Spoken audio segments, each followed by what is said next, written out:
to the flag of the United States of America and to the republic for which it stands, one nation, under God, indivisible, with liberty and justice for all. Well, thank you. And we're informal. Go get a drink, bring it back with you. I don't see any children under 12, so we can all drink in the chambers and just don't spill anything. Because I've got to clean the floor if we mess it up. But welcome, everyone. I sat down this afternoon and I started making notes to myself, things I wanted to tell you. I'm not going to do that. I want you to tell me things. And then towards the end, if there's time, then I'll tell you the things that I wanted to tell you. One of the things I do want to tell you to begin with, I put that out there just to remind you that I believe the buck stops with me here in Port Orchard. So we talked a little bit about the ferries, just a little bit before a lot of you came. We can open that conversation up again. I'm on a lot of boards away from Port Orchard, and one of them happens to be Kitsap Transit, who's the operator of the foot ferry. Well, who's the part operator of the foot ferry. They lease out the actual running of it to Harbor Tours, which I found out the other day that I didn't know. So this is better for me than you would ever imagine, because I have to go look at things and my staff go, "Oh, Mayor, that was the wrong thing to say. You need to know." So I'm learning all the time. So anyway, let's start with just, where's our mic? There's our mic. If you would like to use a mic, I encourage you to. That way we can record your comments better. If you feel, I just don't want to use it, whatever makes you comfortable. You don't have to tell me your name. You don't even tell me where you live. You don't have to stick to 2 minutes. If you're really saying something we want to hear, you can spend more time talking. If I start seeing the audience go, then I'm going to say, are you going over plowing the same ground again? So anyway, just don't interrupt the person that does have the mic. Show me a hand, and I'll try to keep you in order and get the mic to you next, and then next, and then next. So, any general comments? Oh, I did put my name, my phone number, my email address, and the City of Port Orchard's address or website. We're working on it now, and the staff we have are just miracle workers. Brandy is the #1 chief miracle workers, but so is Rhiannon. They're working our website over. Every week I go on it and something's new, something's easier to use. So if you ever had a chance to look at it, have you? Give me some input on it. When you go to it, if you use it, if you could see something that might make it better, let me know. I'll let them know, and they'll look at it, because it's a work in progress. So we're going to do it until we get it right, and that may be the next 3 years until I leave. And then it may not be right then, but we'll keep trying. So. And I'm so proud of the effort of these gals, because they do this in their spare time, and they don't have any spare time. It's when they're not being assigned a ton of other work that they get to work on it. And it's a progress, I mean, it's a commitment to all three, from all three of you. I never know who's doing, this part and that part. I have to go to our clerk and find out who's doing it and everything. So anyway, and it happens that our city clerk is here tonight, and so I don't have to go to anybody and ask for anything. She's right here. So in fact, if you have a question for her, would you be open to?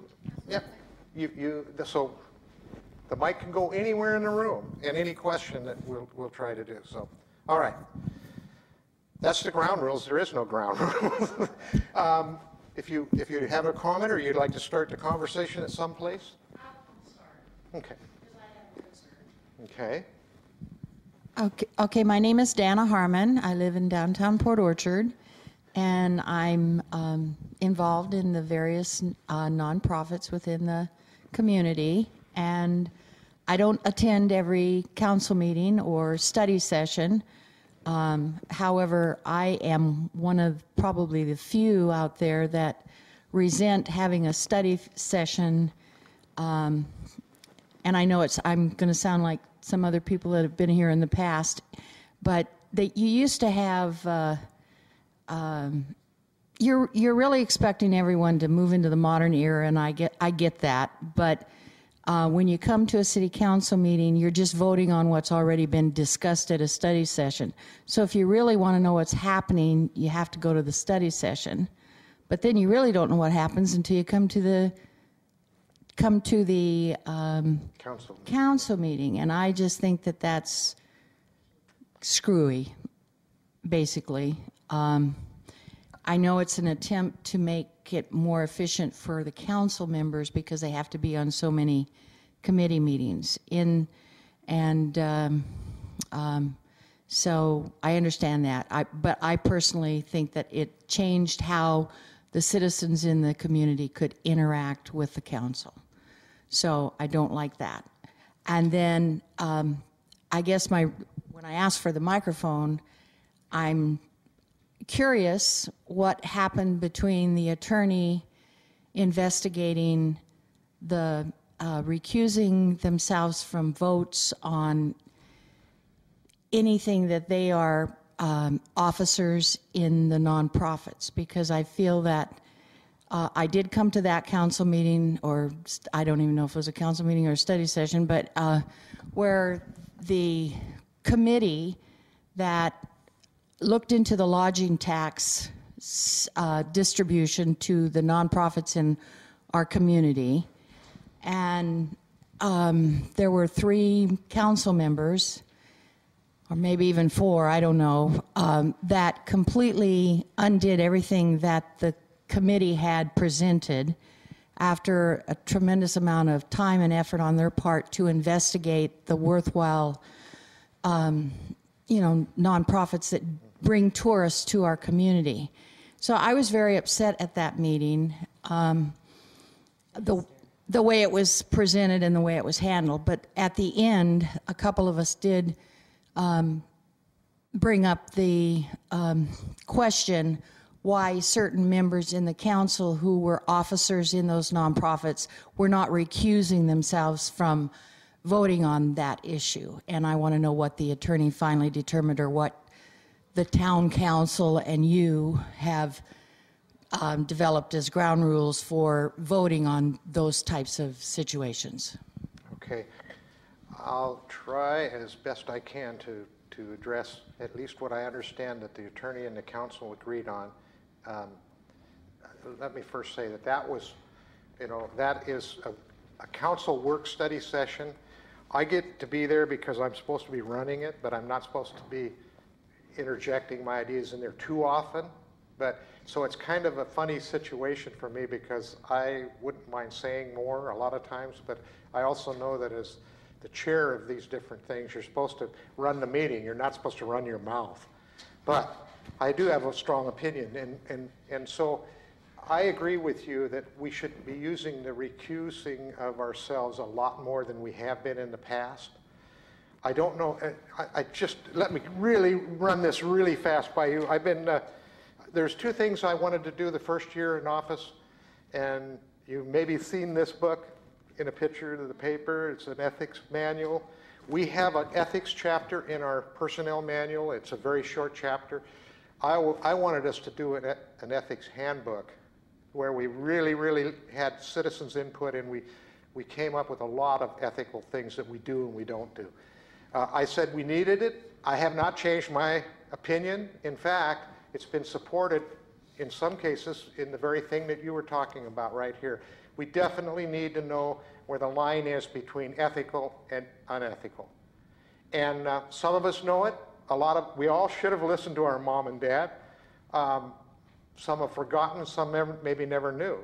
And maybe I don't know either, but I would like to have a go-to manual for all 80 employees of the city.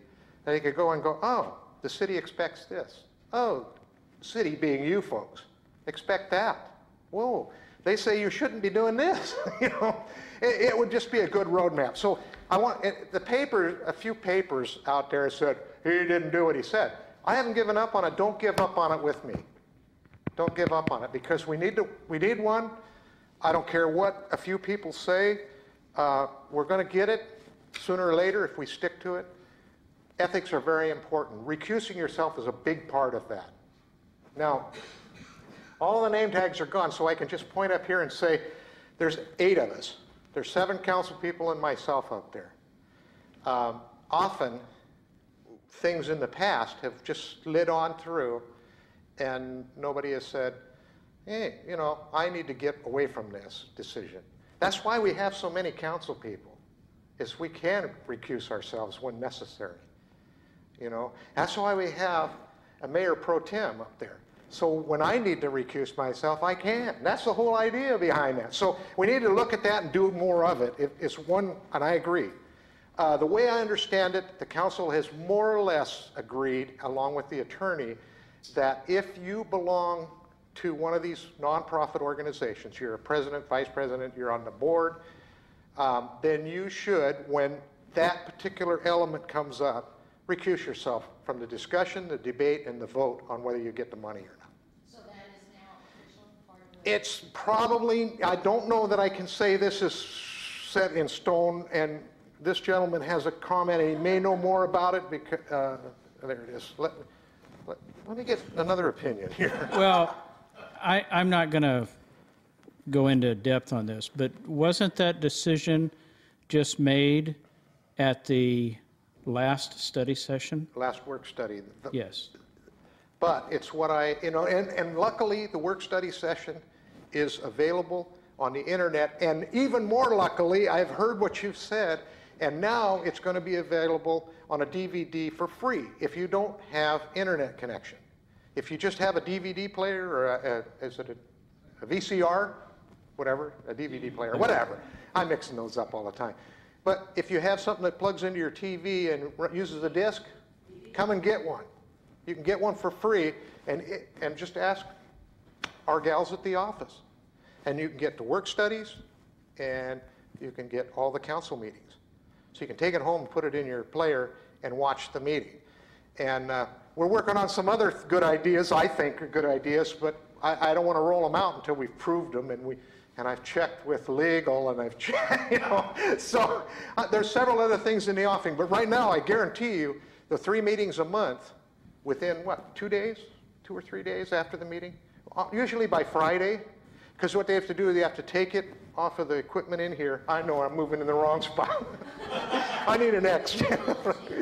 But they have to do a certain thing here, and then they take it down and they do another certain thing, and it's all geeky, and it has to do with techno stuff, and when pretty soon it comes out in a little disc. That's all I know, and I put that in a thingy and it plays. So that happens over a 2 or 3 day period. So yes. Well, the important thing is that the change that was made at the last council meeting that required the recusing or the stepping down from the vote came from the citizens that were here, that the citizens that were here made that an issue. And it's important that we as citizens show up to these meetings and express our opinion. You bet. You bet. That's a good point. And I couldn't agree with you more. No matter who you are, one person can't make all that much difference. But 21 people can make a lot of difference. 41 people can make all the difference. So the more the merrier. If you have a strong opinion, tell me. I want to hear every one of your opinions. Tell them they need to hear your opinion. And keep telling us all. If it's important to you, it should be important to us. Okay, I'm going to support you on the ethics manual 100% because I'm a retired federal employee and I worked for several different federal agencies over my career. And every agency handles personnel issues differently. And some, I don't know how they get away with it, but some agencies require people to sign an ethics statement. You know, they give you a manual, you have to read it, and then you have to sign before they'll even hire you. Others don't do anything, and so I don't get that. But there's no reason. I know that if you go to the Office of Personnel Management, OPM site, I think the federal government ethics manual is short, concise, and exactly what every city government, every county government, and every state government should have as a manual. So if you went there and downloaded that, that would be a great, you know, you're not reinventing the wheel, you're taking what our federal government views as ethical conduct expected of their federal employees. Good. I don't want to frighten people, making them think it's that I want to write a manual. That's the farthest thing from the truth. What I want to do is something like you're talking about. Look at maybe Tacoma, look at Seattle. Randy can help me with that. We get all these manuals together, the federal government, and we get a citizens committee to look at these and go, you know, I like this one, I like parts of this one, I like some of that one, but I think we should have something in there about this. And I would love to have the citizens write the manual and then bring it to us to talk about and then vote on. You know, that to me would be a great idea. Maybe that's what scared them. They thought I was going to write the manual. No, I'm not going to write the manual. Not even close. I don't believe I should write the manual. I don't think any one of us should write a manual. But I think we all could have some input on what we want in the manual, how it's going to look and what it's going to say. And we do have a chapter, so we could start with that chapter.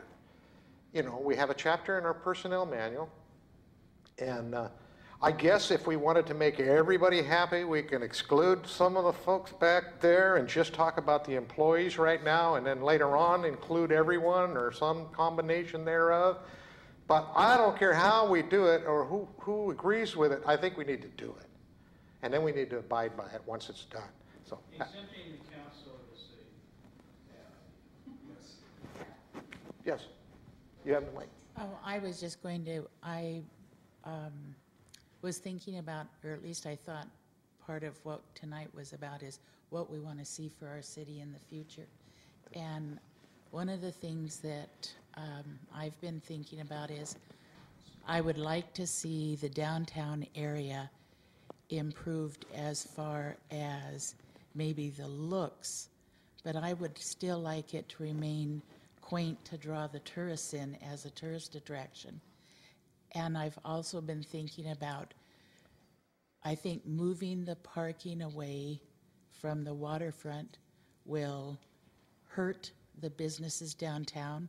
With our aging population and myself, I know that walking long distances from a parking area, I don't go to places where I have to walk, you know, a long distance. So I'm not one of the ones in favor of closing down the parking on the waterfront. I think that if you want people to come down there, you have to provide the parking close at hand. I think that you can have the park at certain areas along the waterfront, but to close down, which is the feeling I'm getting from the council, is they want to see this big glorious park and then have parking some other place. It isn't something that I want to see. But I'd like to keep the core of downtown quaint. And I know that if developers come in, that's taxes for the city. But I don't think it's really helped Bremerton to get all the condos on the waterfront. I think it'll do more harm than good to our draw for the boaters, if that's where we're heading to draw the tourists in. So. Good comments. Anybody have parking solutions or parking questions or anything Well, I to do? was wondering, Go ahead. I know that it can't be done right now, but over by Port Orchard Boulevard, there's kind of a low area that maybe, first of all, the city works toward buying it. Then it becomes just flat, and as growth comes, maybe that's where you can get, that's where you can get the multiple layer parking garage that they would like to get at some point in time. Great minds work in hillside, on the same subjects. I've been looking at that every time I drive down Port Orchard Boulevard. Over there, and then for people that are downtown to visit the community, they'd be able to have a place to park, because there's a lot of times when you go down there, there's no place to park. It's for just running around to the shops and that. You know, I was talking to a business owner today that says Port Orchard Bay Street seems to stop right at City Hall or just past the bank. And I says, it doesn't. Forget about that. It doesn't. Our problem is we haven't expanded our horizons to include everybody up and down Bay Street. And we're going to. We are working on that. And you're right. That's just begging for some youth. And I haven't done it yet, but I'm going to go talk to those folks that have private property there, and I'm going to see what we can do, because also DeKalb Street comes right there at the base of that. And we are, I keep saying we're going to fix that, so it's user-friendly. I'm hoping this year, I'm hoping this fish window, we're still struggling with some of the permits from the state and things, but we're going to resurface that pier and eventually do the floats, and we're going to need that ability to have a satellite parking area. I don't know what the combination is going to be, but to the best of my ability, I'll go ask the right people what they think. A lot of it's private property. Then you have of course, the obvious is who's going to pay for it. Are we ready to pay for it, or can we figure out something? But yes, in answer to your question, that's what I think the solution is: satellite areas as much as we can use them. And I don't know if you're aware of it. We have a little parking place right here across the street, behind us. And on weekends and festivals, use that. There's no sign that says, in fact, there's a sign that says don't use it, but I'm going to work on signage too. And as far as I'm concerned, use it. You bought it. We should be able to use it, especially on the weekends. Now, maybe during the weekday, okay, I can put a sign up there, free parking every weekend, Saturdays and Sundays or something. I'm going to work on that. I can afford some signs. There's a lot of big ticket items I can't afford, but I can afford signage. And so I'm going to work on that. And your idea is well spoken. I love your idea. We just need to work on that idea, and maybe we'll be able to put it together. Yes, sir. Tim, I have one comment on that and one other additional comment. First of all, don't we have, with our parking situation downtown, it seems to me that the majority of that parking lot down there gets taken up by marina parking. Why isn't the city of Bremerton or the Port of Bremerton going to kick in to assist us in building long-term parking for their people across the street, someplace that's away from the waterfront that they can truck across the street if they have to get to their boat? Because otherwise, all it does is just clog up that parking lot when you've got other functions that go on down there that require additional parking, not to mention the regular businesses in the downtown area. Can I answer that right now while I'm okay. All right, and then we'll go to the second thing then. Yeah. A lot of that parking lot is owned by Port of Bremerton. Okay. They own it, so they can control it. They can put the signs up, marina parking only. Some of that parking lot is in control of the city. That's the parking that's either metered parking or the parking that says 4-hour ticket or all-day pass or whatever, parking pass only. So there's various parkings down there, and the whole part of it is the city doesn't own, be practical, the city doesn't own a lot of downtown, waterfront portion of downtown. Actually, the port owns more property than we do. So they're not really using our parking, they're using their own parking, Well, in the suggestion of putting a parking garage or whatever across the street over by Port Orchard Boulevard, trade-off has always been something that's always been very effective in real estate dealings of that kind. Trade-off with the port. Say, look, we're going to build this over here. And here's the other comment too. This little parking lot, where are we at here? Right here, where the boat launch is. Okay, that parking lot belongs to the port. The launch belongs to the city. Now we've leased the launch back to the port for 20 or was it 25 years or 20 years? 20 plus years, I'll put it that way. And they're going to for the use of that, they're going to put in $400,000 worth of repairs to the boat launch. And what we're guaranteed is they won't charge admission or use fees, and we'll maintain the parking lot for boat use and boat parking. So I believe what happened, none of this happened on my watch, but I believe what the gist of the negotiations were, we got a really, really nice improvement to the launch. We're going to get it back at the end of the lease period. The city will get it. The city has never given it up. It's just a lease, But then it will come back to the city as an improvement.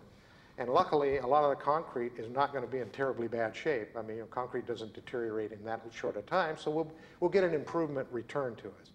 So it was a partnership. And I thought it was a good partnership with the port.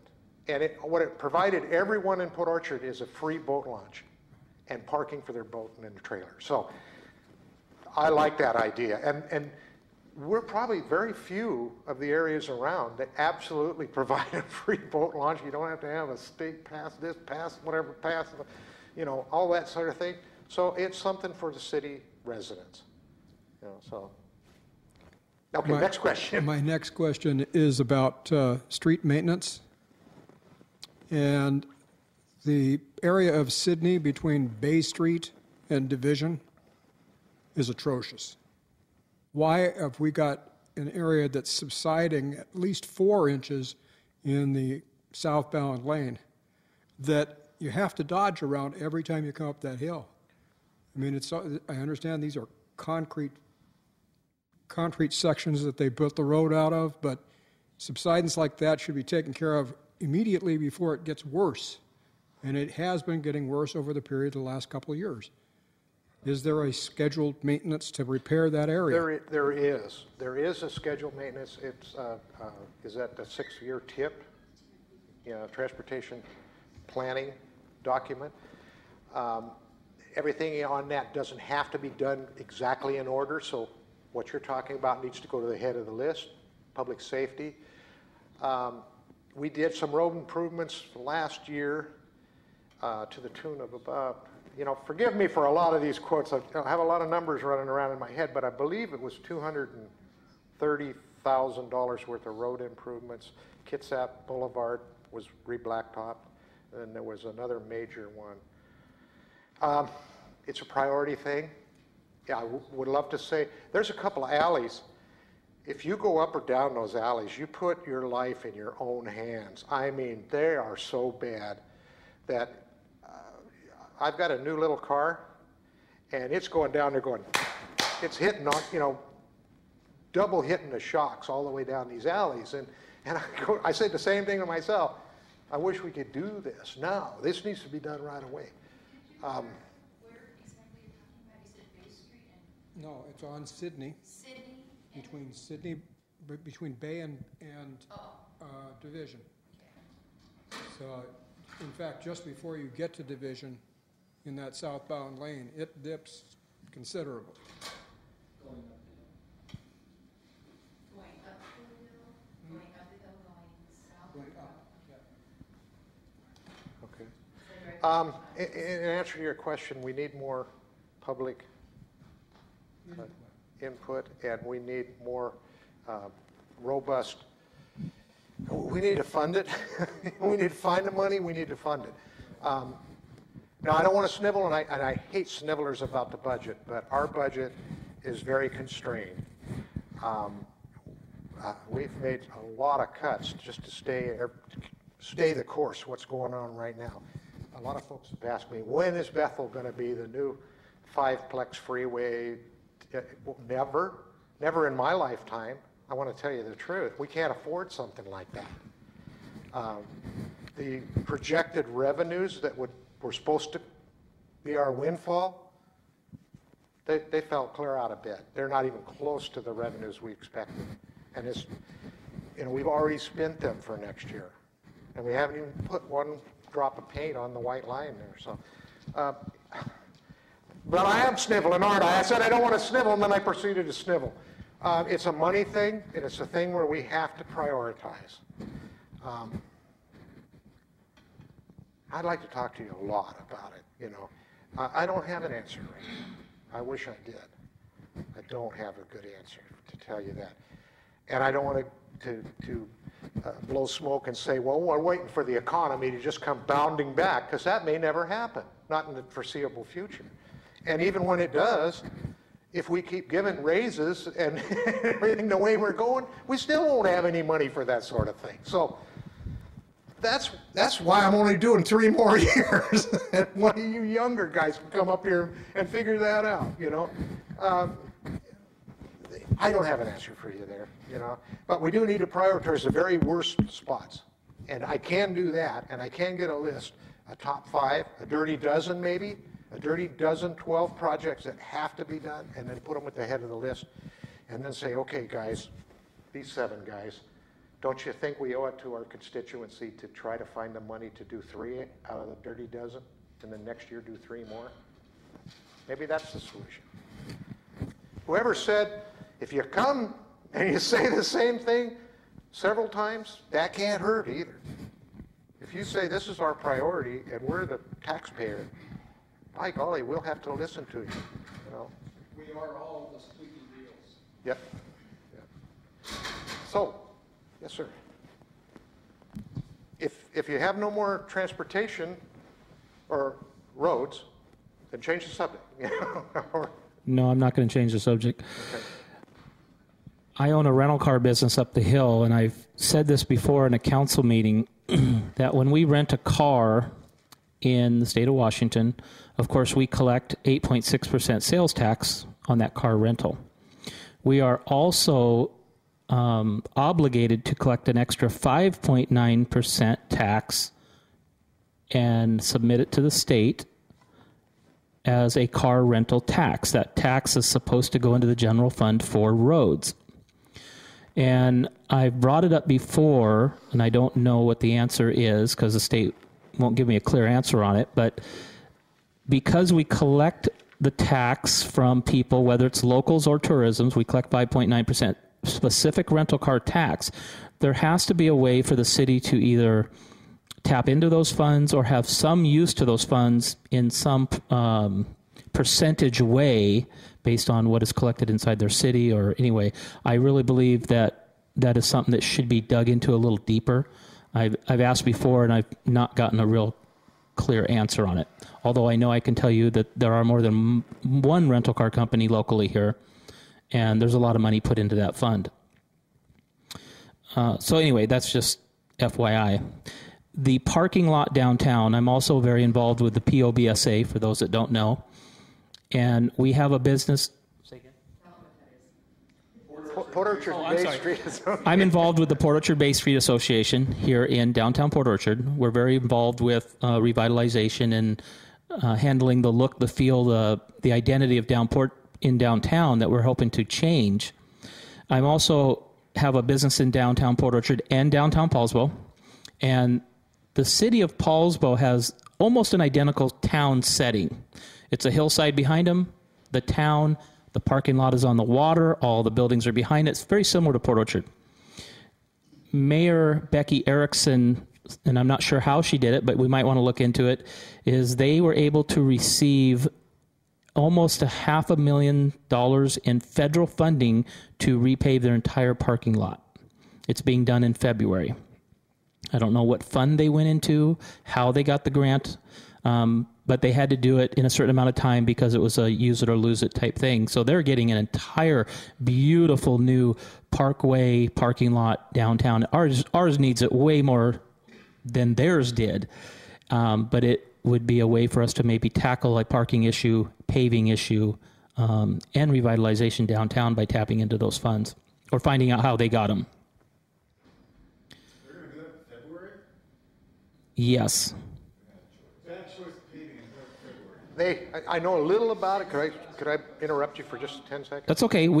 They wanted to do it during the summer, and the merchants of downtown Paulsbo. You can't pave in the rain. It just washes out. Just a second. They're doing.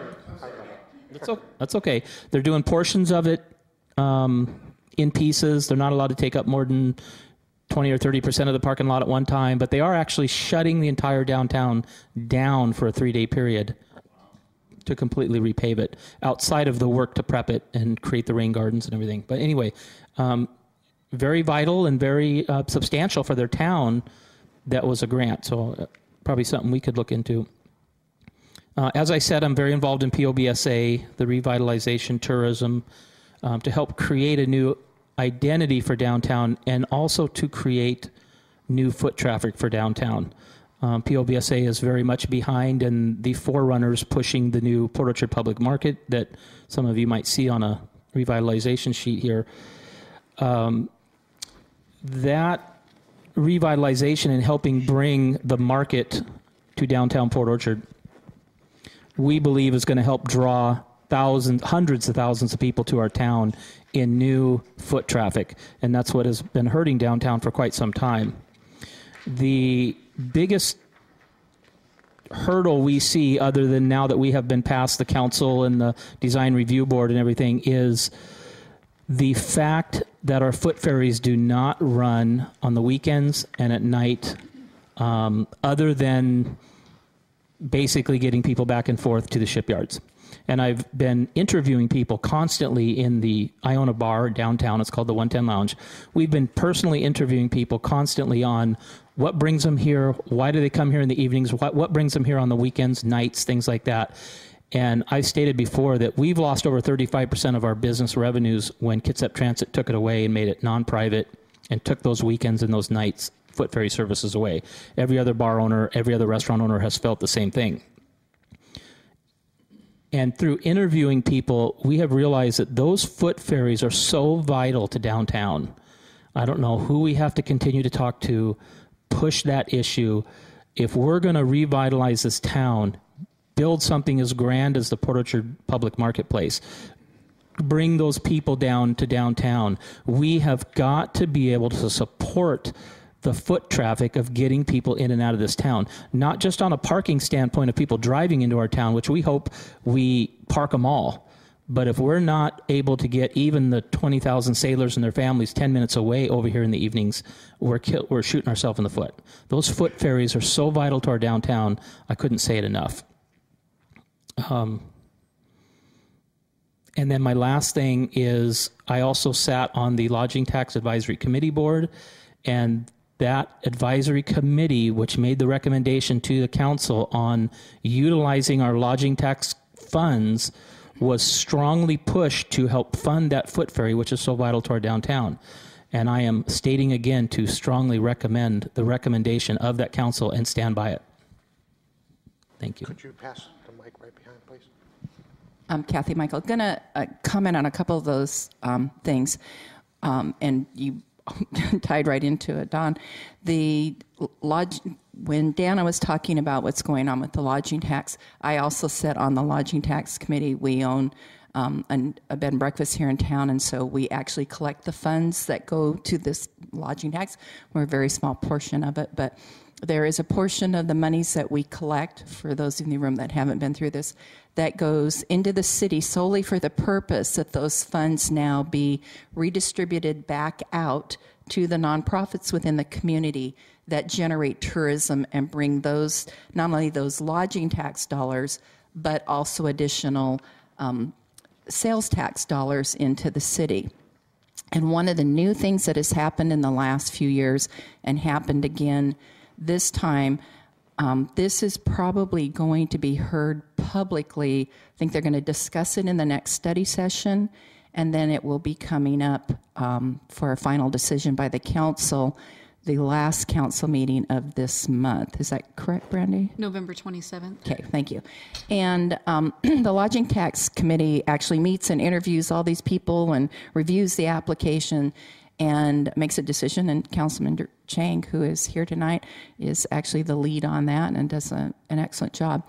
But in the last few years, we've had a few council members that in the January, because the city cannot calculate to the penny what the lodging tax is going to be, and they don't want to give any money to a nonprofit and have it run short, there tends to be a little, what they call a cash carryover, revenue that came in the last quarter that may not have been totally considered within that.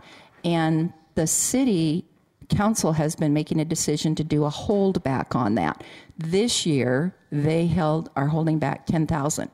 No idea what it'll be used for, but that would be the first suggestion I would make in regards to this ferry situation. Is right there is $10,000 that is available of lodging tax funds that hasn't been dispersed. A decision has to be made about it, but that could potentially go towards what they're talking about. As a lodging facility within the core of the downtown. And I know the Comfort Inn runs in this too. We were talking earlier, there's kind of no buses. That ferry is a big connection for us with Seattle. And I mentioned we have people that come from pretty far away, fly in and use the Bremerton ferry, and then actually make it all the way over here without a car. So the biggest thing I would say to all of you is to encourage you to show up for these meetings and be aware of what's going on, and support the input from it, from your side, because they see faces and they count votes and they hear what you as a citizen want to happen. So. Okay, let me make two real quick comments. Number one, those foot ferries are very important to Port Orchard, and they're very important to Bremerton. And there's several things we can do. The first thing is I'm on the Kitsap Transit Board of Directors, so I speak out on behalf. Like I said, the buck stops with me, but not quite all of the buck stops, because luckily we have two members besides me here that represent Port Orchard that are on the board. But Mr. Clausen is the director of Kitsap Transit, but he's also a council member, and Mr. Patansu sits right here.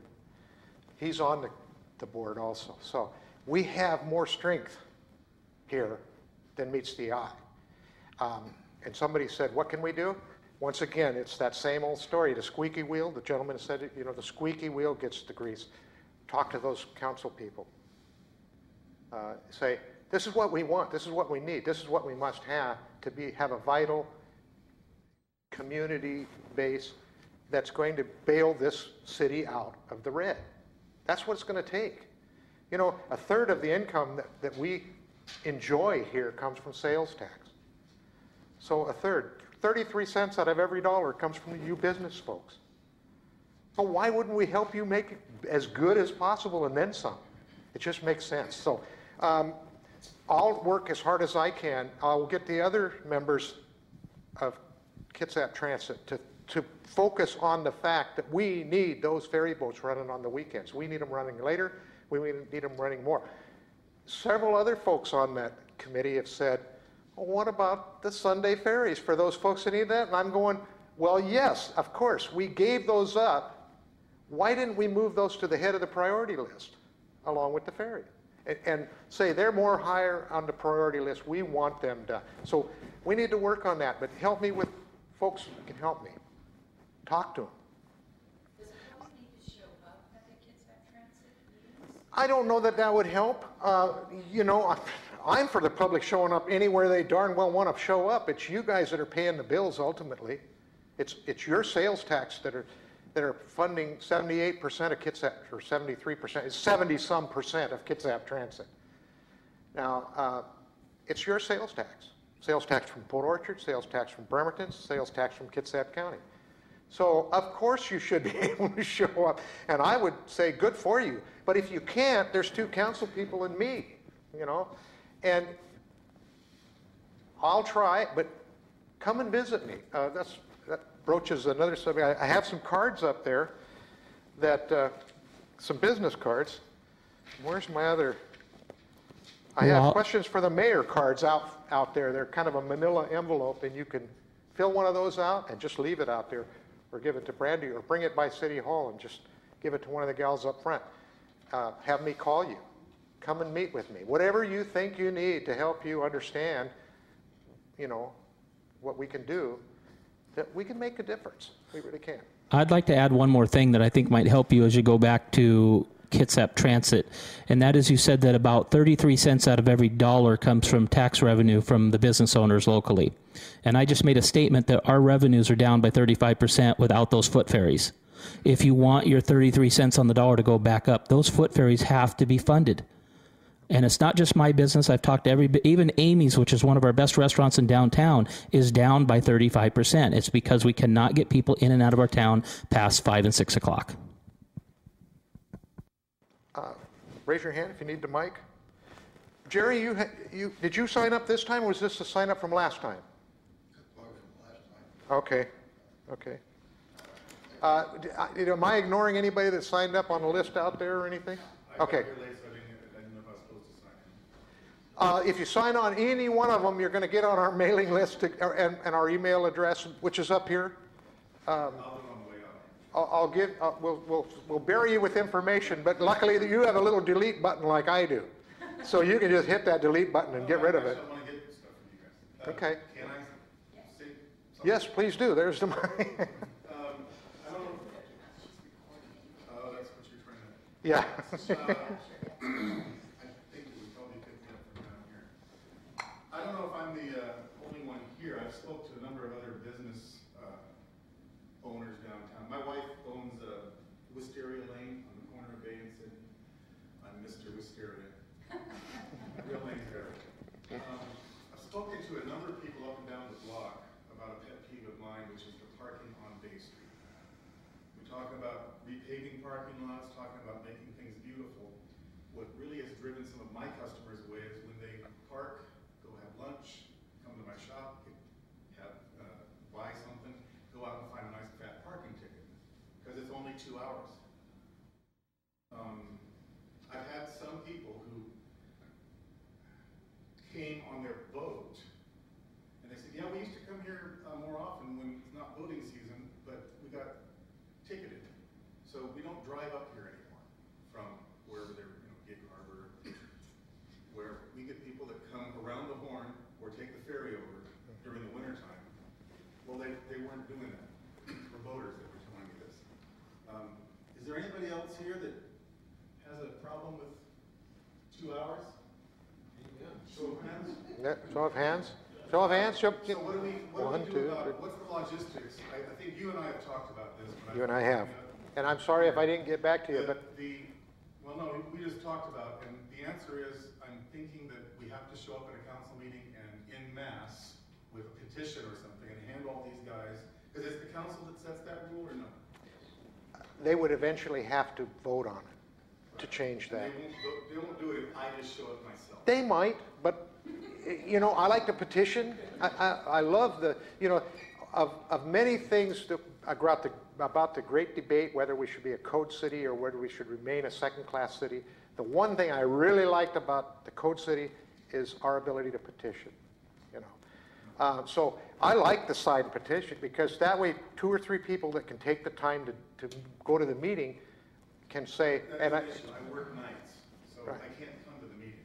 right, see, but you could be there because you signed it saying, and then have a short paragraph that says what you are signing. I would like you to revisit the parking down on Bay Street and change it to 4 hours. Even elsewhere in the city, we have a number of paid parking places.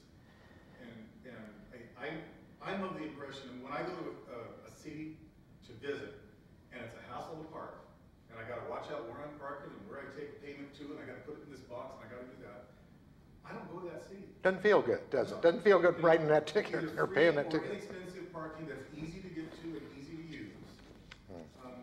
Welcomes. I Why don't go to Seattle? I hear you. And one of the reasons I heard that was a problem with it was that if you went to 4 hours, some folks thought that a lot of the merchants would only park twice in their 8-hour shift and take the parking. That is something, but Dawn is working, everybody here needs, we're a team. We're a Port Orchard team here. And like I said, Port Orchard Bay Street is a good cheerleader for us. And talk to Dawn before, after, or in between this meeting and say, Dawn, what can we do? What can Port Orchard Bay Street do with us? And then let's expand that Bay Street from the other side of the Lighthouse Restaurant down to the boat launch, clear way down at the other end in Annapolis. That's what ultimately the goal is, to have people feel comfortable at both ends. And I like the satellite parking lot idea, because if you're planning to go down somewhere down there, then you'll have some small parking areas close by. If you're up here, some areas here, some in the middle of town, we have to think outside the box.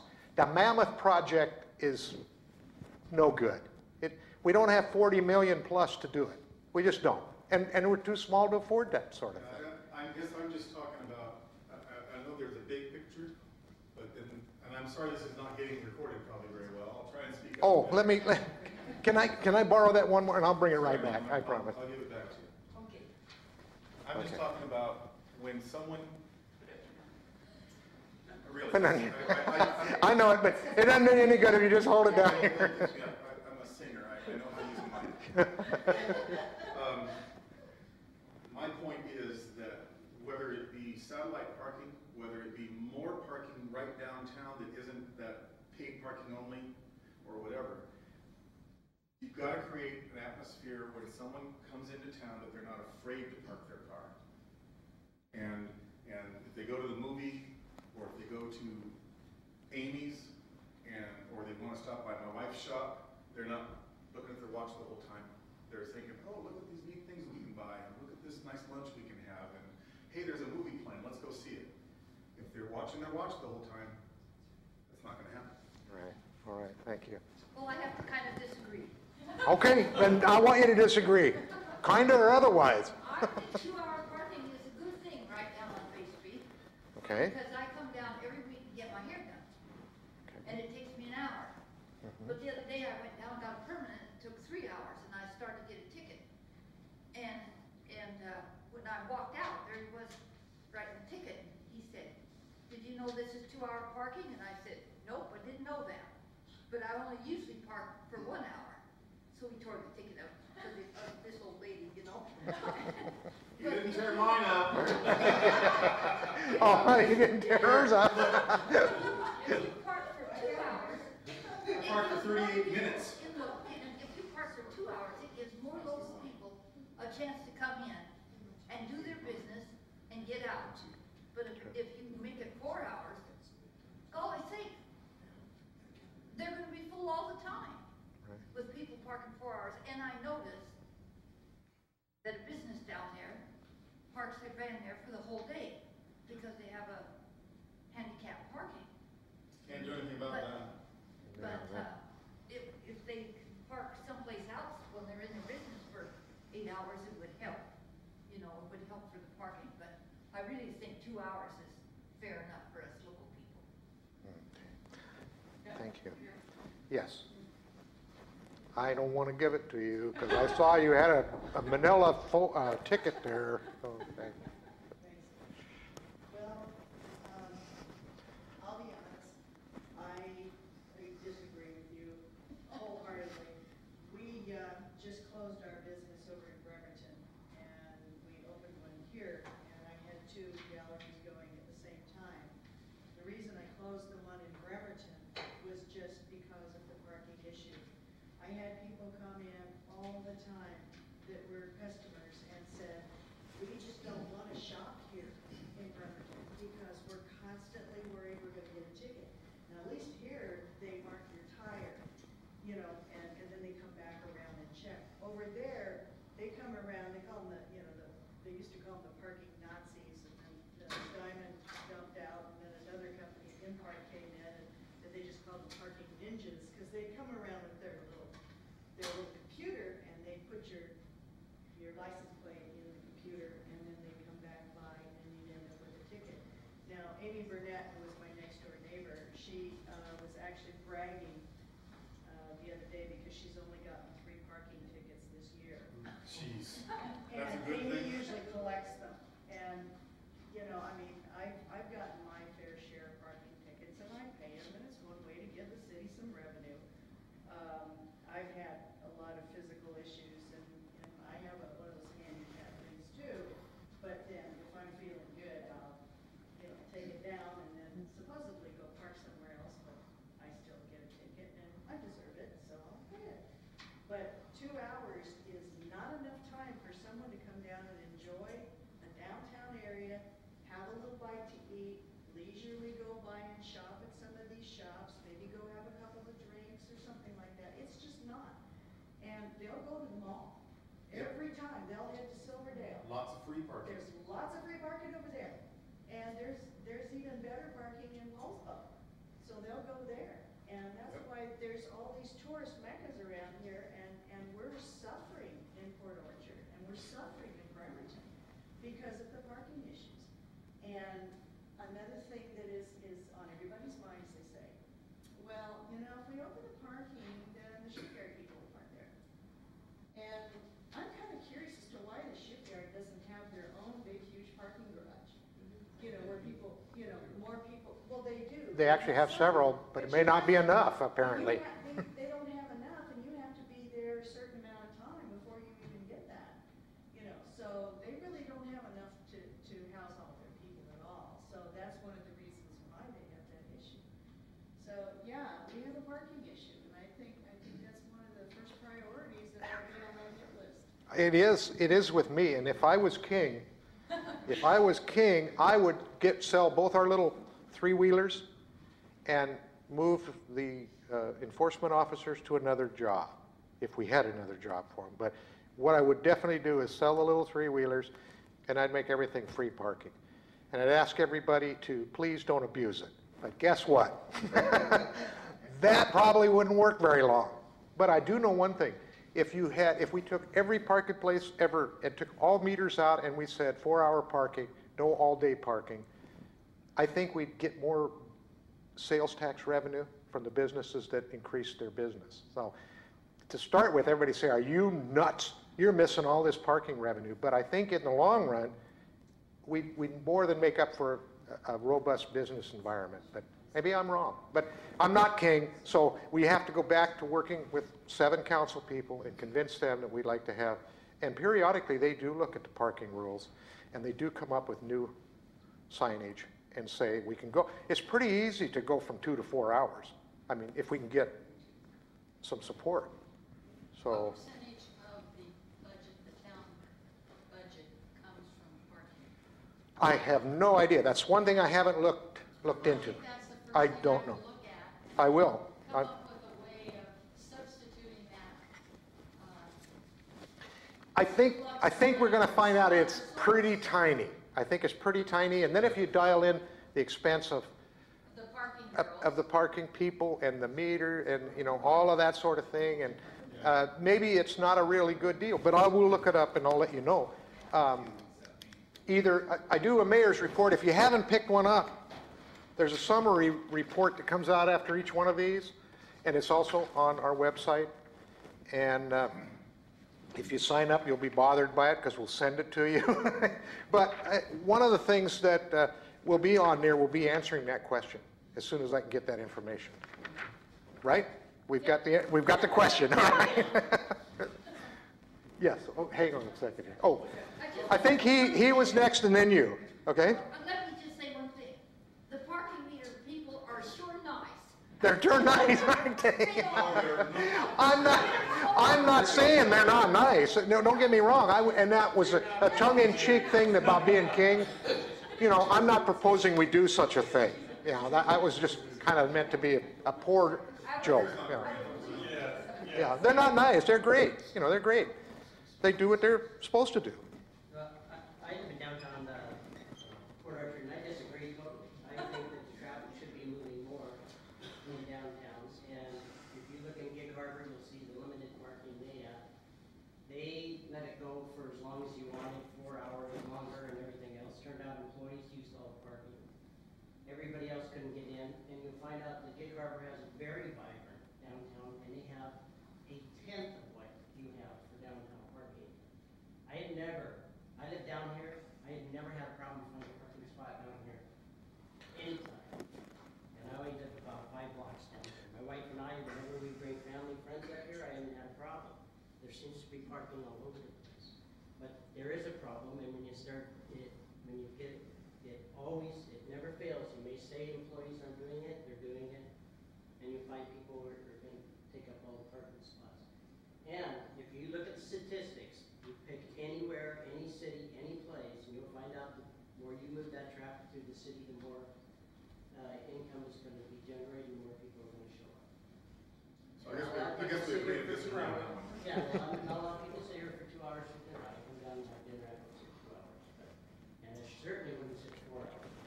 Well, we're not talking dinner. We're talking dinner, shopping, we're talking about hanging around our town and seeing how nice it is. And not being pushed out. And what I'm talking about, but it's more generate more revenue, but you do more cars, more people coming down.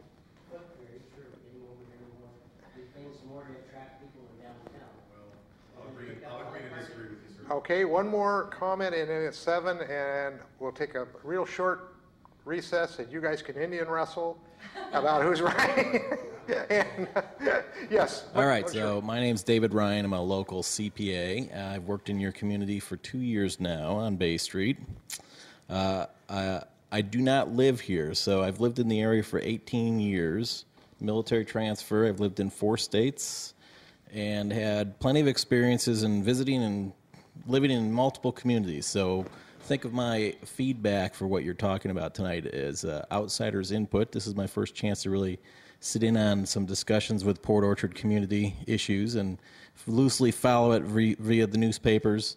And it's always fun to see you guys battling down here, trying to solve all your problems that every community faces. So you're not unique is one of the things I want to point out. As you point out, you comparing yourselves for parking, for example, to Bremerton and Paulsbo, and I just want to point out that as a consumer, as an outsider consumer, both my wife and I are very sensitive to the parking issues.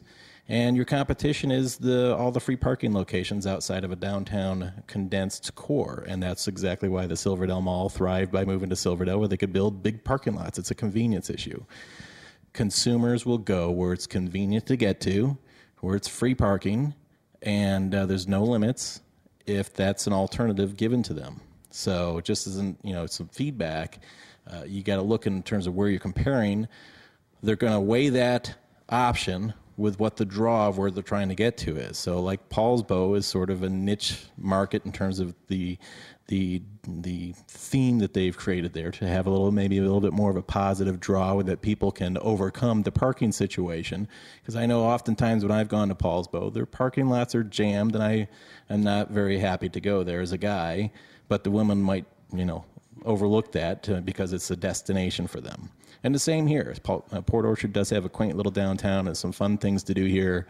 And there's some great restaurants, some new ones that have just opened. And so hopefully this will also continue and blossom into an even better destination location for visitors and tourists. But I don't want you to think that you're alone. But just as a suggestion, as an outsider, I'm actually on the far end of Bay Street by Mitchell, where I work, and my office actually overlooks the parking lot. This is a suggestion for you. The parking lot of that, is it West Bay Plaza down there? Well, one of the things you business owners need to do is you can solve a lot of your parking problems. What I'm hearing is a lot of you sounds like from getting tickets are actually part of the problem, meaning that you're parking on site near your business or on the streets in order to access your business. So what I would encourage you to think about doing, just some outsider feedback, try to create some 15-minute parking zones where you can load and unload only for business owners and business people and deliveries and things like that. You see that in a lot of urban centers. And then encourage employees and owners of these businesses to park at the far corners of the downtown to keep as many parking spaces open as possible. That would possibly allow you to have enough capacity in your parking downtown to expand it from 2 hours to 3 hours if that's what you really want to do. And an example of what you could be doing is in the evenings, pointing people to the Port of Bremerton parking lot across the street here would be an example of an auxiliary parking lot you could be directing your clients and customers and staff to park at after hours. But the West Bay parking lot, it'd be a mutually beneficial for the owner of that plaza down there that always constantly has open space in there to maybe set up a contract lease for a parking space with the city. They've probably got 60 to 80 parking spaces all day long, all year long. Yeah, there you go. There you go. So there's a lot of vacant parking down there that you guys could all be encouraging you owners and your staff to, and it's a very quick walk over to downtown. I do it all the time. And so the city could strike up a contract for some of those parking spaces and have them marked for downtown business owners and staff and get your cars out of downtown, keep them open for clients, customers, and tourists. Yeah. So, well, there you go. So I mean, I think you can get creative about your solutions because, the $40 million project is a little bit out of reach with the economic times you're in. But I know you guys have a lot of things to deal with. I want to come back to your ethical issue. As a CPA, of course, we have ethical standards, as a lot of these professions do.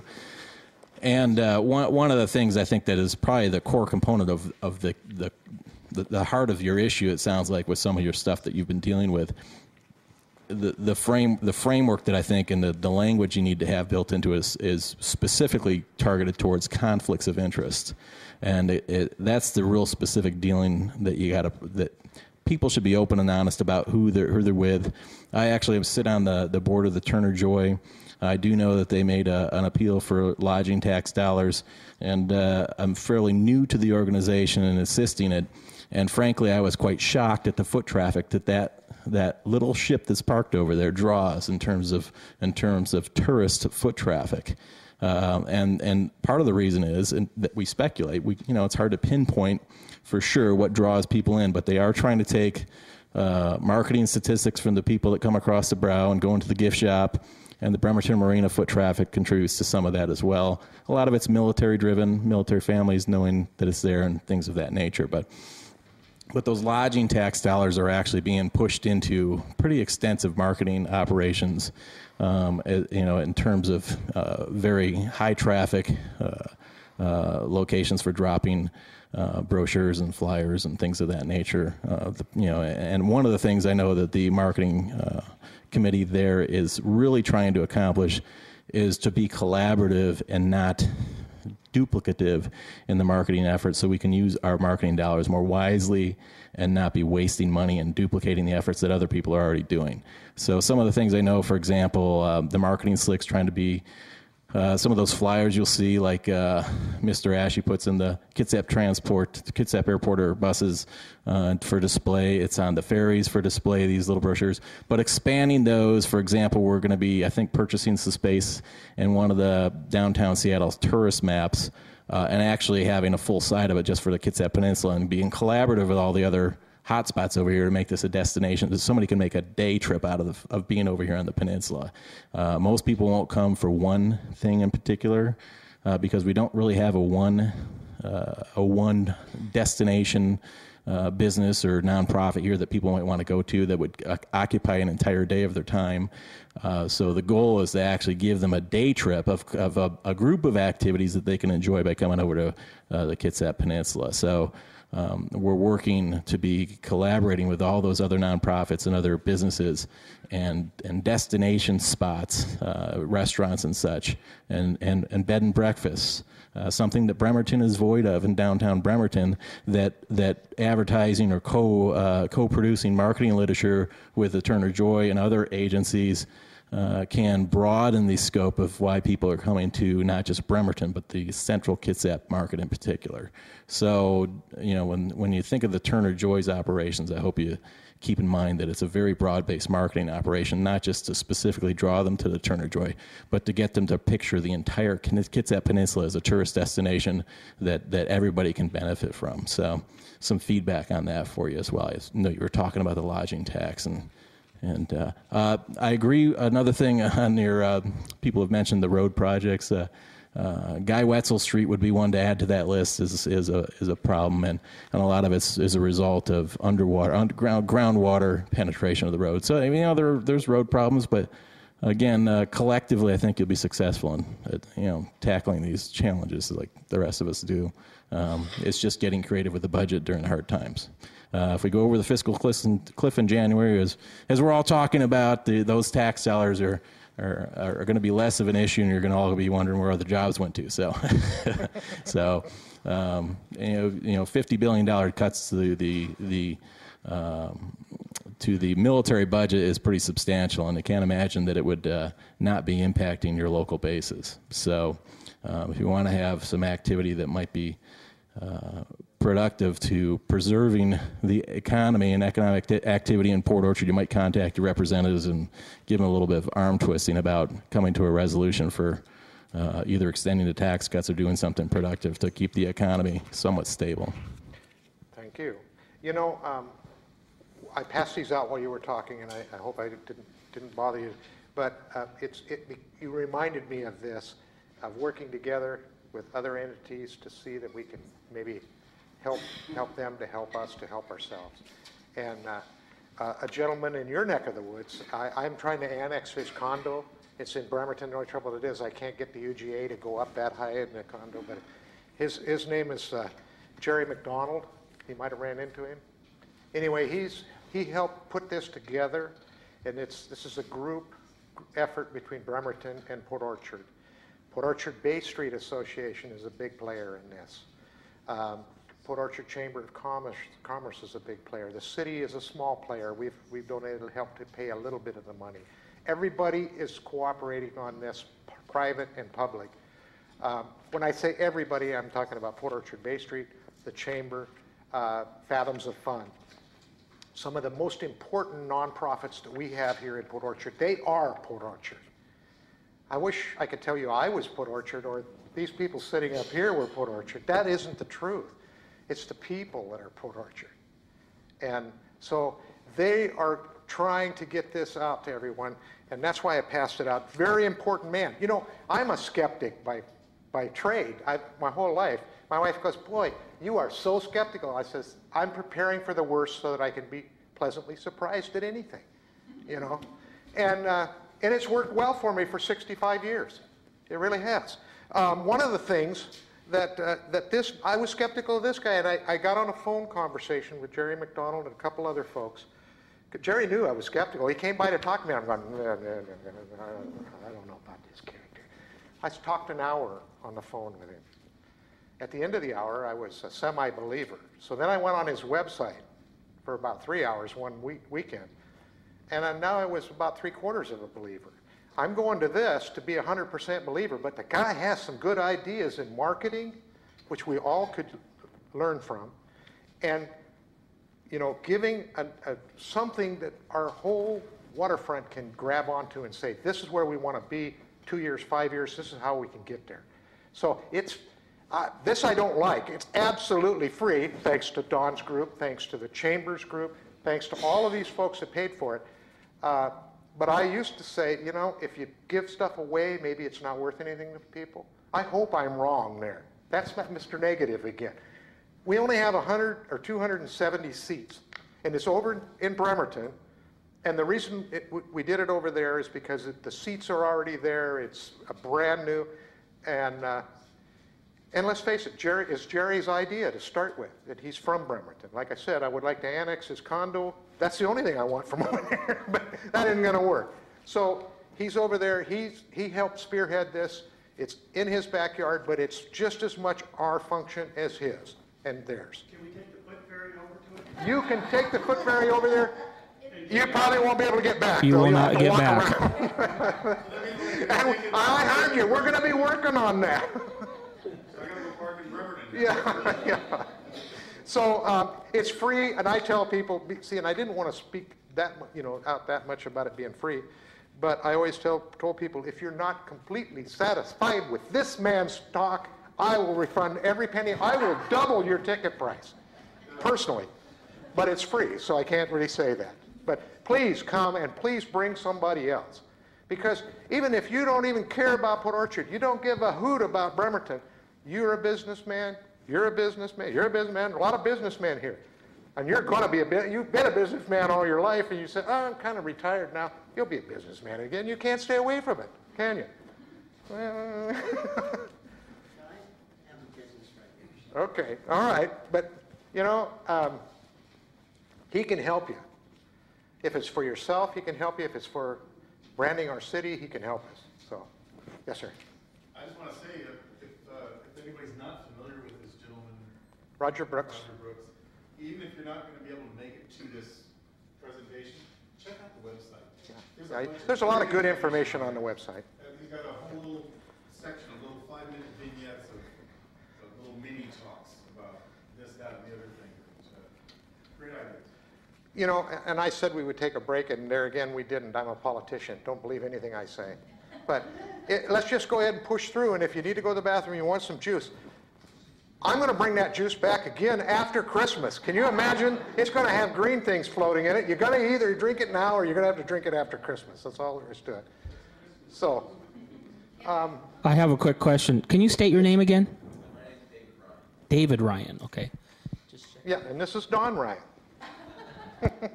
Any other Ryans in the audience? Any other Ryan? Is it Cox and Lucy that you work at that you look down off of? Okay. Okay, anybody else? Anything else?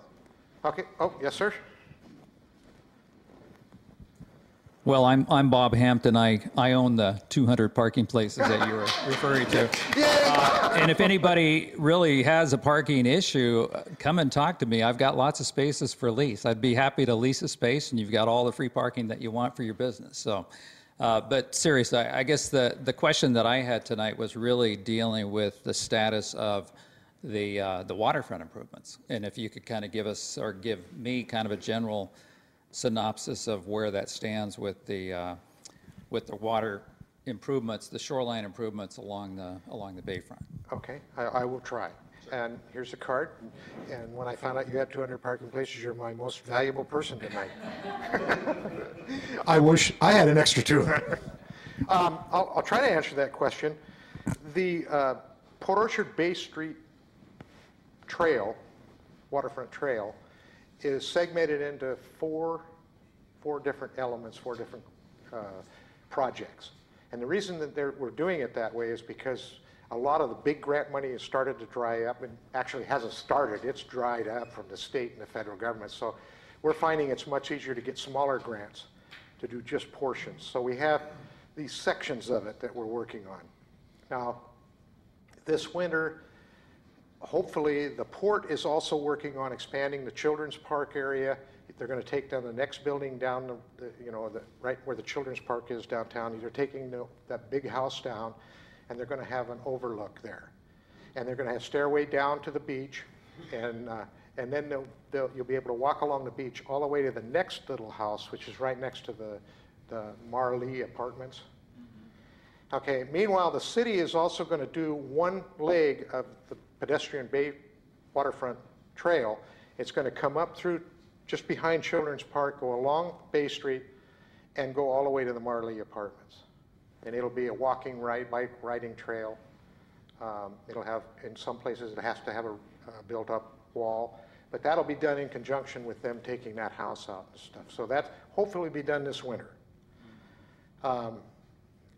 Then there's going to be a little improvement to the section of that waterfront trail that's down here by DeKalb Pier. Now we have money to do the engineering of the whole pier replacement and just take and put new planking, this new ecology efficient planking that lets light through, and it's not creosote or anything like that. So we're going to replace the planking on the pier and start at least as far as we can at maybe getting a ramp down and the float replaced. But we don't have enough money to do that all. But we're just going to do phase one there. But part of phase one is to do a portion of the Bay Street pedestrian walkway right in that area. So you're going to see it in here some and over there some. And then the next phase is behind the hotel down there and behind the auto dealer and across Blackjack. That's, I think, is that phase 4 or phase 3? I'd have to, I'll get you more, I'll get you better information on that. Do you have a time frame for that? The overall build out from the trail from one end of the city limits to the other is anybody's guess. It would depend on how fast we receive money and how much money we can. I've been trying to work with Greg and Mark on a development agreement for the market, and so. Yeah. But that's the next step in a lot of these areas. We have to have those agreements.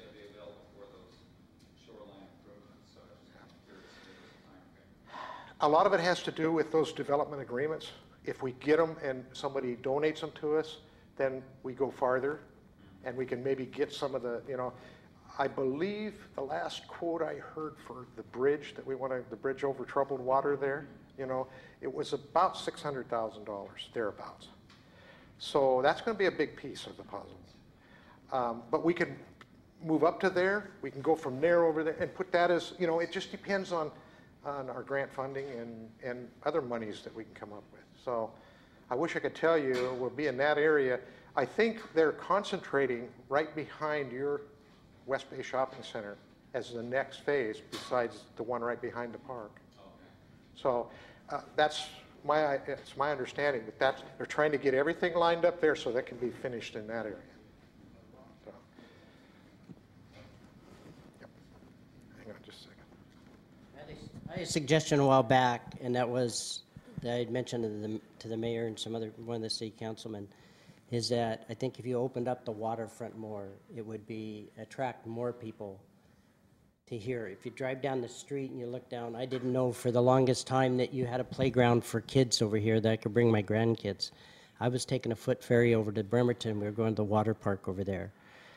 I think that as you drive down the street towards the east side of town here, I think that there could be lower fencing. I think the trees could be taken down. I think that would be attractive to see car shows down there.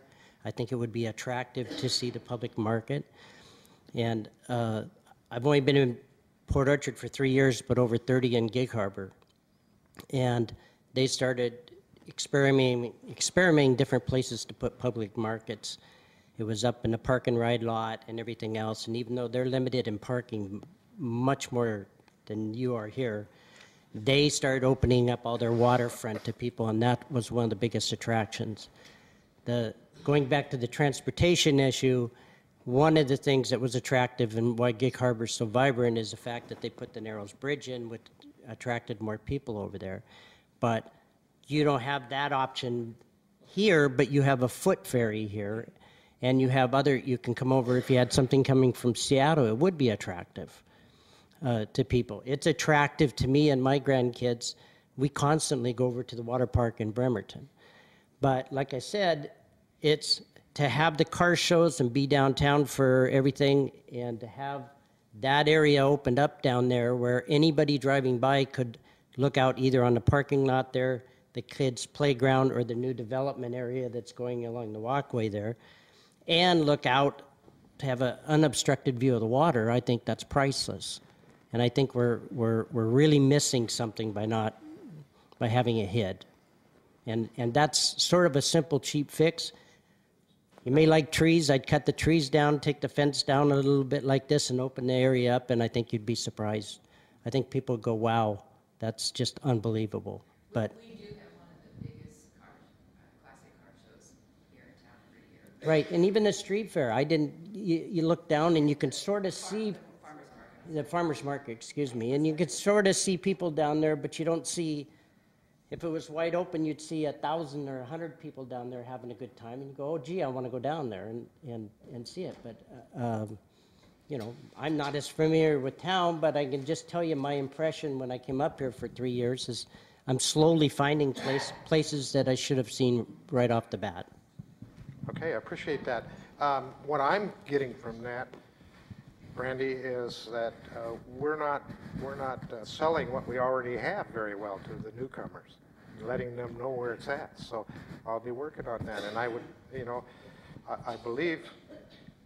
Well, I know you and I have talked before, so I'm open to any ideas that you have, because you're looking with eyes that I haven't seen in 45 years, and that's a newcomer. That's somebody who's just been here the last 4 or 3 years. I've been here so long, I don't even see a lot of things that I should be seeing. So I need to talk to you some more. I think they're keeping money down too, so same Yeah. as everybody else in the budget. Exactly. Well, I appreciate that, because you've got a cheap date with me. I'm trying to find the most economical ways of doing things. But we still need to do things, and I hear the folks that said, don't change Port Orchard. We love Port Orchard the way it is. Don't change the feel of Port Orchard. I'm trying not to, because that's why I came here 40 years ago. This is the way I felt. And guess who I met when I came here? The first 4 people I can still tell you about. Shorty Gould was right down here at Gould Sheet Metal, which is the sheet metal shop right here.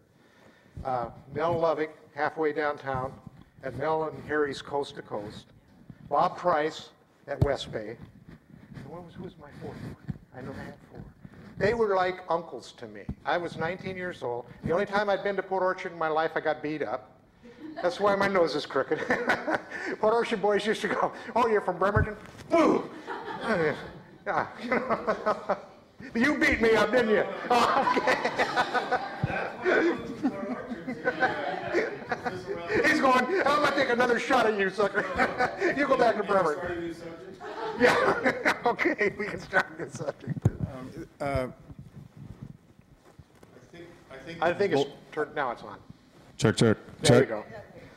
I forgot, microphones. This next question, Shelley just asked me, and I don't know the answer, and I'm wondering if anybody else does. And this also has to do with changing Port Orchard. I'm here to tell you the last thing I think we should do is make major changes.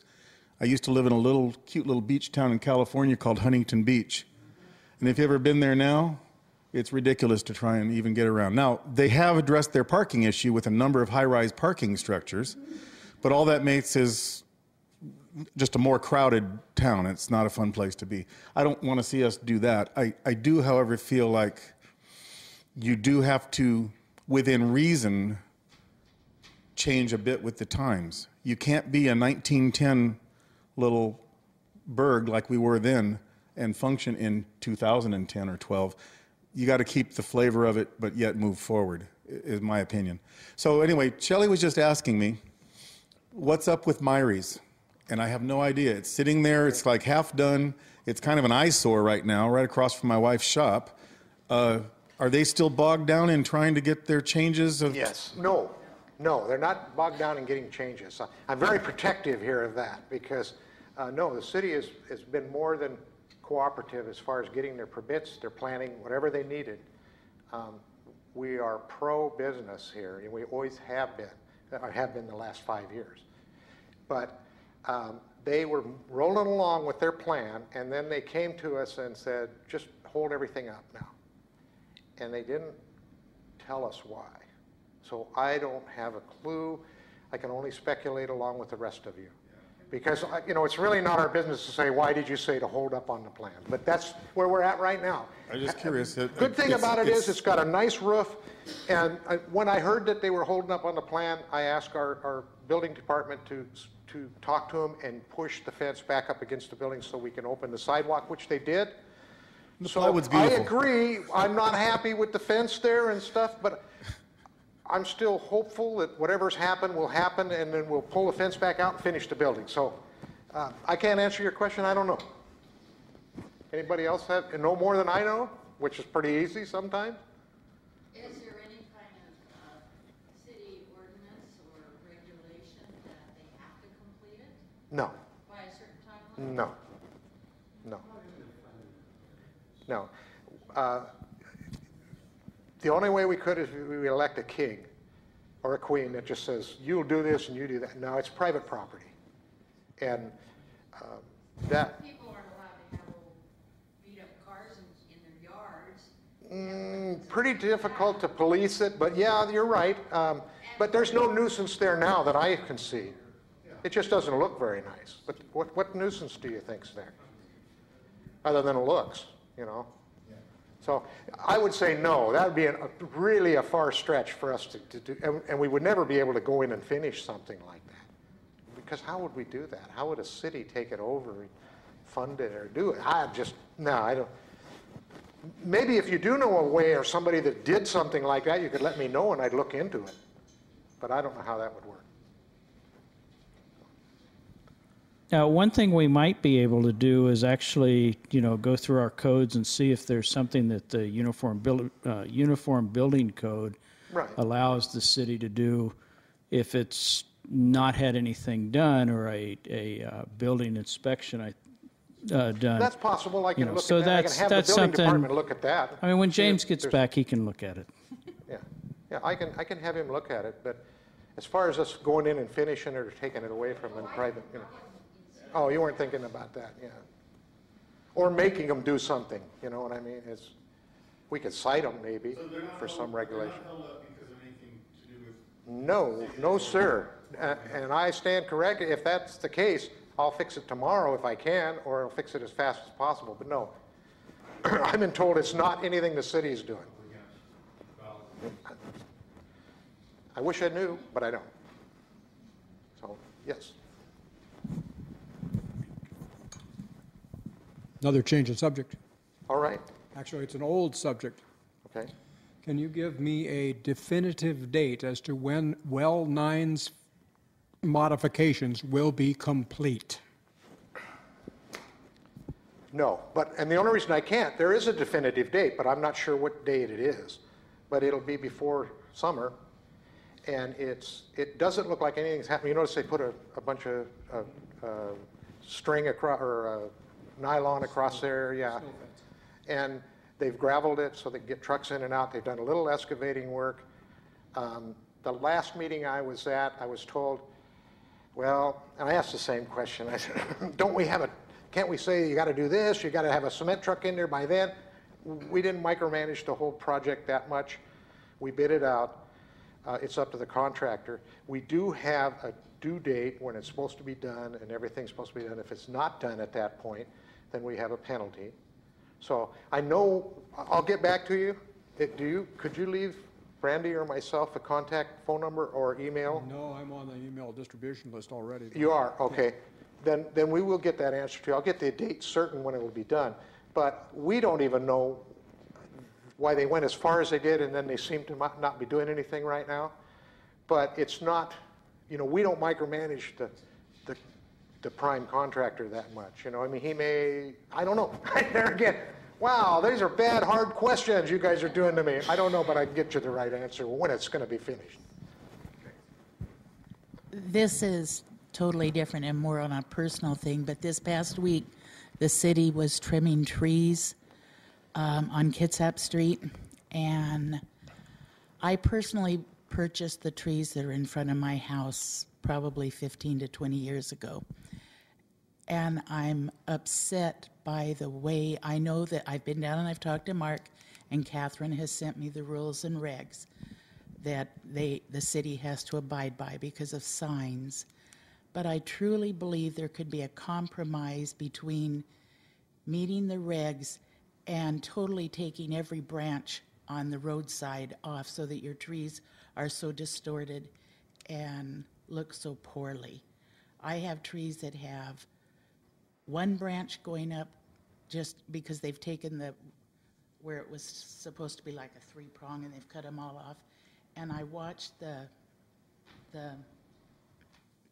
man who was doing the trimming, and I asked him if he was an arborist, and he said he's been trained to do street and public cutting, but it still is a mess. And I came down and talked to Mark and Catherine, and they're saying that on all new developments, the trees are put actually on private property and are not on right-of-ways. But the city got a big grant before you and before Larry, and put all these trees in, and according to Mark, they're all going to eventually be cut down. So I see that as a lot of waste of money that our government has, been a part of. But also, I truly believe that they could trim the trees so that they meet the pedestrian and for the trucks and that without distorting them so. And I just think that along with getting a quantity of it done, and here I know the budget's cut, so one person is having to do all this, but there's got to be some quality into the cutting of the trees back. I mean, just to go and slice everything on one side of the tree off so that the trucks that drive or park on the street don't get scratched, I mean, it's just making them look horrible, in my opinion. Okay. I have been involved in several other tree issues lately, so I have a little information for you. I need to probably speak with Mark more. Yeah. Their position is that we trim what we have to for sightline, for stop signs and signs, for not scratching up cars on the right-of-way. Unfortunately, those trees you're talking about are in the city right-of-way. And when they said they're going to have to come down when they start lifting up the sidewalk, are you familiar with Bremerton up by the Catholic Church up there? Huge, big problem, but they won't cut the trees down, but they're lifting up sidewalk as much as this. So that's what he was saying to me. There's areas where the trees have gotten so big, my grandma used to say they got too big for their britches. And that's what they're doing. They're starting to tear up our sidewalks and streets. And also, by the way, there's things we don't see under there that are big water lines and big sewer lines that could be big trouble if those roots get in there and tear those up and it blows a hole. So. But I also think that the way they're cutting it, I have one tree that is raising the sidewalk, so I know that you guys will probably come along and cut it down in the near future. But I believe that part of the reason sidewalk is because of all of the weight on one side, and there's not a branch coming out over the roadway, so it's compensating to, so it's something that's been caused by the city for the way that they're doing something. Well, they in my also told me, opinion. It's they just also my did tell me that folks have the right, if they planted the tree, to have them pruned by an arborist, to size it the way they want.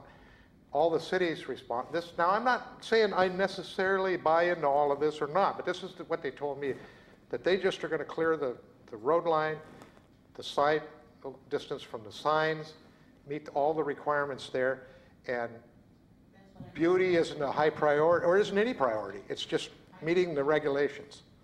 And that seems kind of brutal to me too.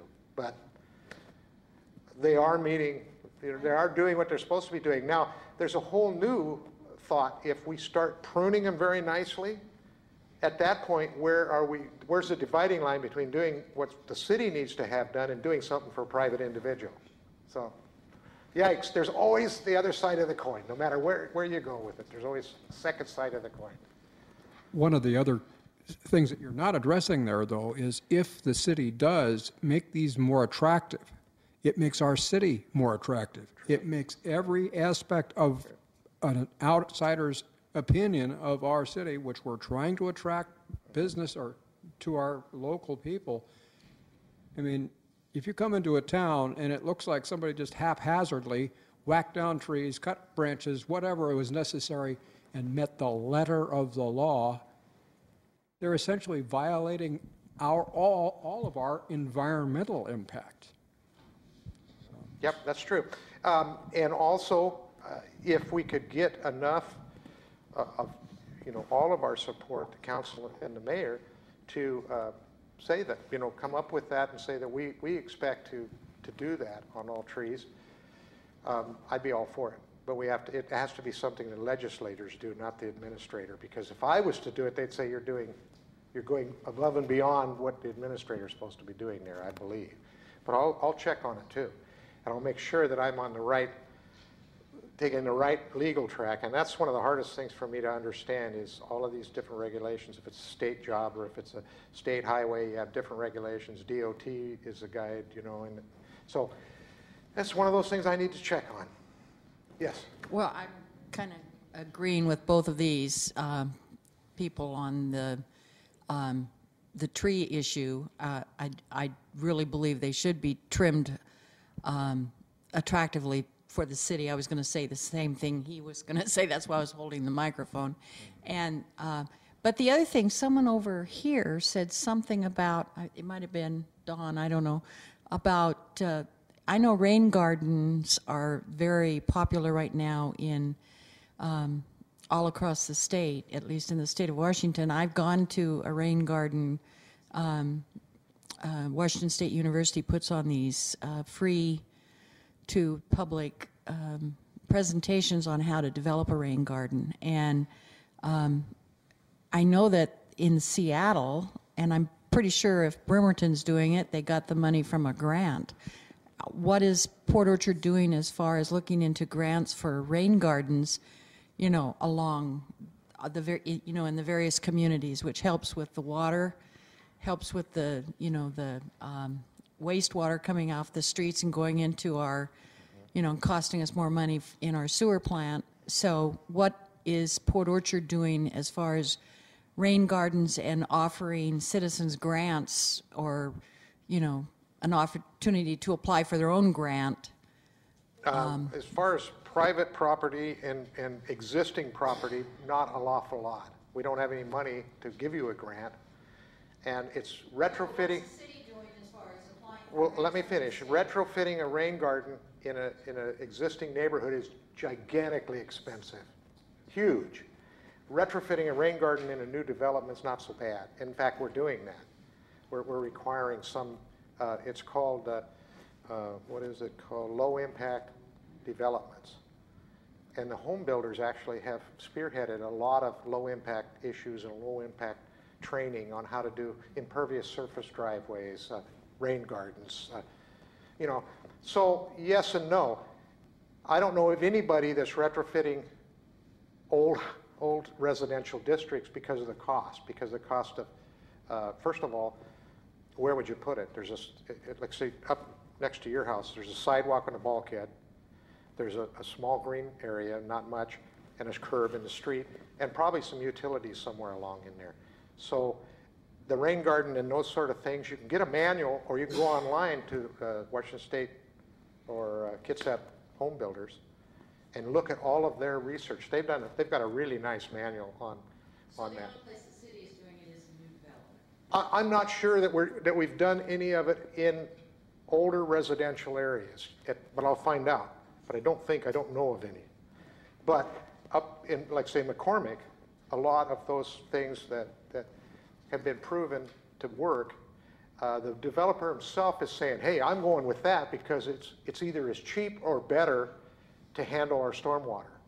So I know it's not a satisfactory answer, but our infrastructure here in Old Port Orchard is never going to be as good as in a new development because technology, piping, materials, everything is so much improved in the new development.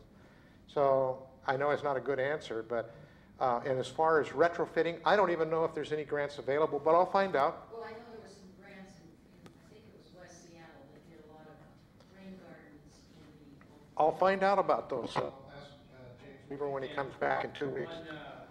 The ones in Seattle, North Seattle.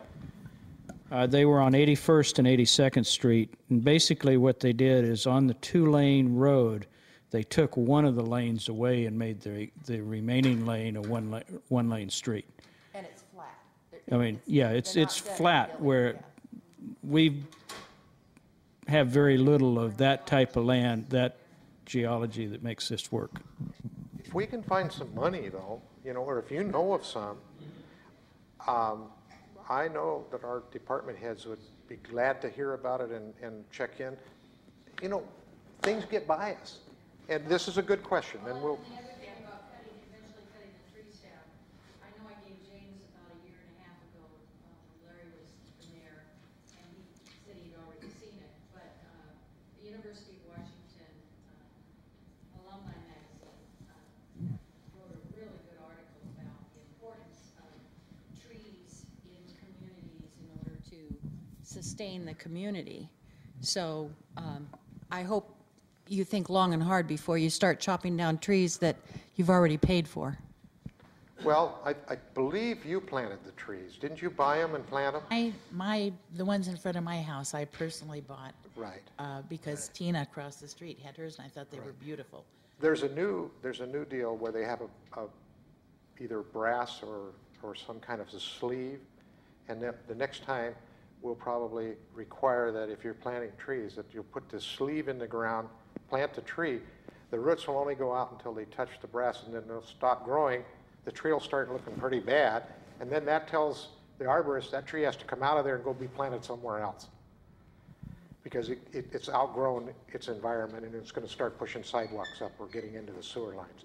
So that's another way to do it. Another way is to make a city regulation that says when you plant something else, you cannot plant a tree that will get any higher than 9 feet tall. A stunt or a what do they call them? They call them a dwarf. Yeah. Because otherwise the trucks won't be able to park next. Okay, whatever. I don't know.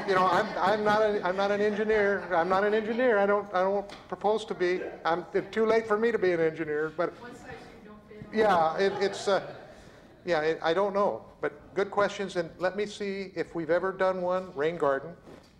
Brandy, we're going to check on that, and we can check on if there's any grants available for retrofitting older neighborhoods. We'll check on that. I know they're using some of these procedures right now as we speak out at McCormick Woods. Some low impact, really cool stuff. If you go over to the Home Builders, which is right there by West Park Lanes, they will give you a tour that you won't believe. They've got about 6 parking lots with different kinds of impervious surfaces. They've got a little building with a sod roof on it, and they take the rainwater and they do a bunch of stuff, and it's all designed to show you what's possible. And then, and their website has a lot of those possibilities too. Yeah, sometimes it's just really cool stuff, but it costs about 4 times what gravel and rock does. But, I mean, no, that's not a bad question. That's a good question. Not having the answer is bad, but we'll get the answer. Anybody else?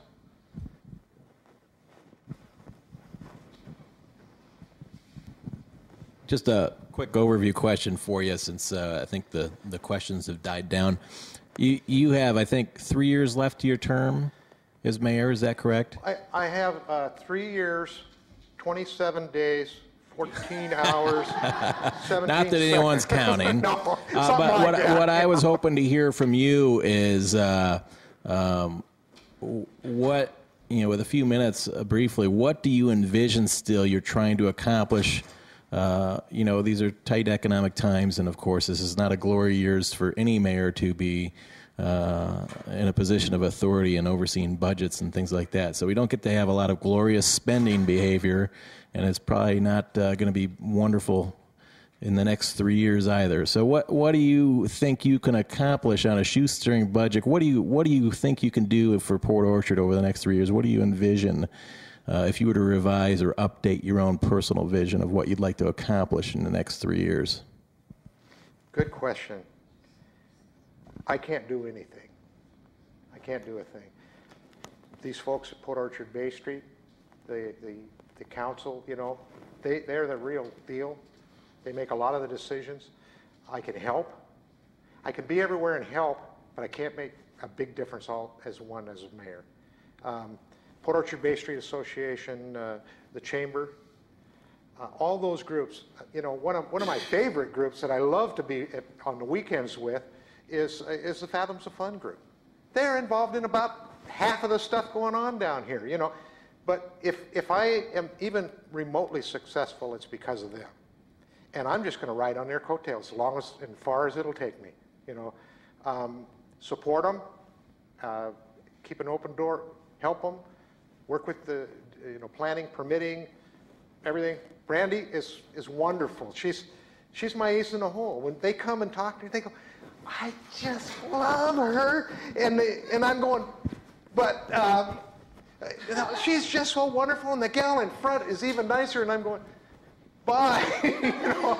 So that's good. That's a good thing.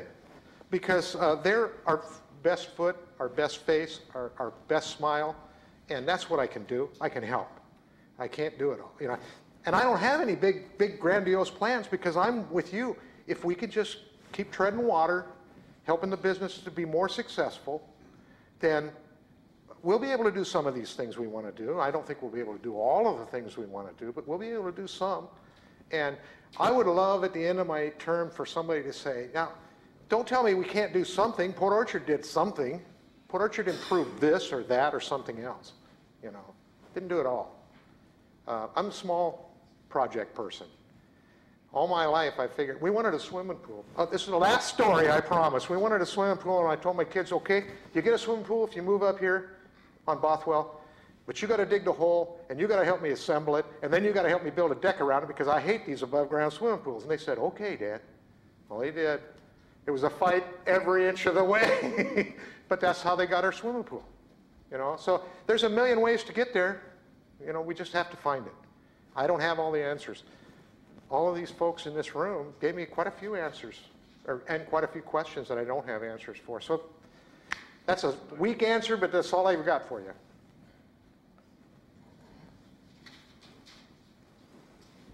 Maybe a way to answer the question, and this is a question that I have too, is when you look at the revenue compared to last year and the budget from last year, where in a comparison is our revenue and where is our projected revenue? Just from to me, that would help answer his question for me. Okay. This year's revenue, we're tracking right on the money. And there again, I would love to take any and all the credit for that. I cannot do it. Our finance department, headed by Alan Martin, is a genius. He is really good at what he does. And he estimated a year and a half ago what we were going to do this year. And he's spot on within about 0.03 on his estimations of income. You can't get much better than that.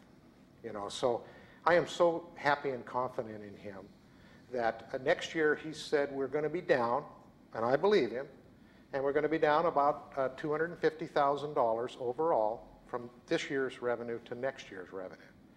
So based on, I don't even like to call them projections because he's so spot on that you can anyway, based on what he's told me, I devised a budget that was balanced and that we didn't lose anybody. And now a lot of you go, well, why not fire some of the bums? They're only public employees. They're not bums here. They're not really bums. And I've had a whole year. It's been my pleasure to find out what they do, and they do a lot. These folks work their fannies off. I've never worked in a place that I saw people with better work ethic and don't need to be pushed.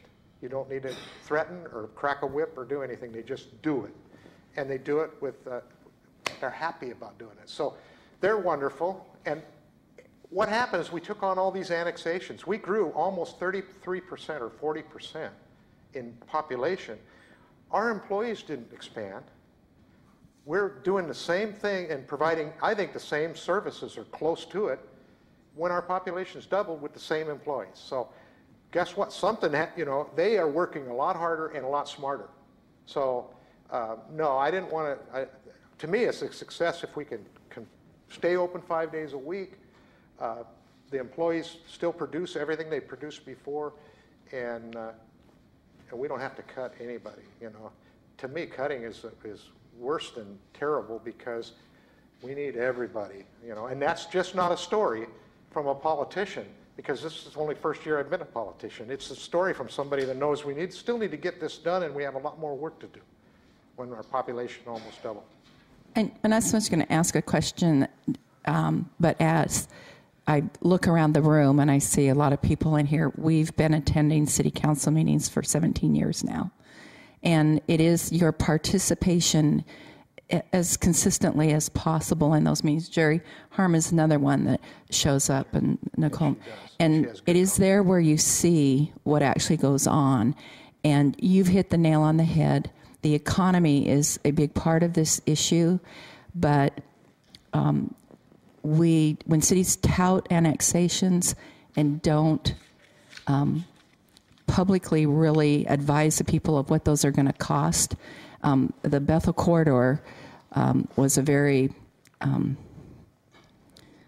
big plan and touted to going to bring in a lot of revenue, but we didn't even hear the costs on that to the city, the impact to the police department, the impact to emergency services, the projections that the county already had in that cost now has moved from an entire county funding those improvements to the Bethel Corridor of hundreds of thousands of people to 11,000 people taking on that burden. And so it was sold as a giant revenue, and it's in actuality, I think, a $50, $60 million debt to make those improvements. So, what we're talking about is if we can just keep our city where it's at is a pretty remarkable task to have accomplished, and we've seen this up close and personal. So, great question. But unfortunately, the answer was made probably not as well as it could have been. Personal opinion. Anybody else? We're almost out of time. Last thing I'd like to invite, we have a little concert organized. I mean my family, Tim and Donna Mathis, and South Kitsap Helpline is putting on a Christmas concert. And it's at Christian Life Center on the 15th of December. It's free, but not exactly. Here I'm a politician again. I say it's free. I put it on here, and my wife said, "You take that right off there." I said, "Free, but donations will be accepted." She says, "If it's free, then don't talk about donations. If it's donations, then don't say it's free." And I go, I can't win here, and I can't win at home. They keep me, but it's true. It's not free. We're asking for donations. The donations are going to be split between Breath of Air Choir, which is a quality choir, bigger than you can imagine. If you go on the internet and you look up Breath of Air Choir, you'll see what I'm talking about. There's about 60 to 70 people in this choir. They do a really cool job. They're a blessing that came to me after I became mayor. I was invited to listen to one of their concerts in Gig Harbor, and then I went all the way to Renton, and now we're friends, and I just want to share them with you on a Christmas program on December 15th at Christian Life. And I'll have some of these out there. Pick up a card and come, and then be prepared. You know, I'm not even saying bring food, because they get a lot of food in cans. You know, remarkably, a lot of times they get 52,000 cans of corn. And that's good, but man does not live on corn alone. You know, I'm sorry. But what we're doing here is they also have an expensive project. They were blessed with their new place they bought, but they also have a lot of expenses that come with that. And of course, nobody delivers a corn a lot of times for free. Somebody does, but somebody doesn't. So they have a lot of expenses. So I'm asking you to come, and I'm asking you to bring a donation. The donation will be split between the choir and Kitsap Helpline. And it will be worth it. I mean, it's a really great group of people, and I think you'll enjoy it. That's December 15th up there at the Christian Life Center, and it's not free. My wife's going to be proud of me. But it is free, but never mind. We're not going there anymore. yeah, we're not going to charge at the door, but it'll be donations. So, anything else? One last question. There's no more town hall meeting scheduled.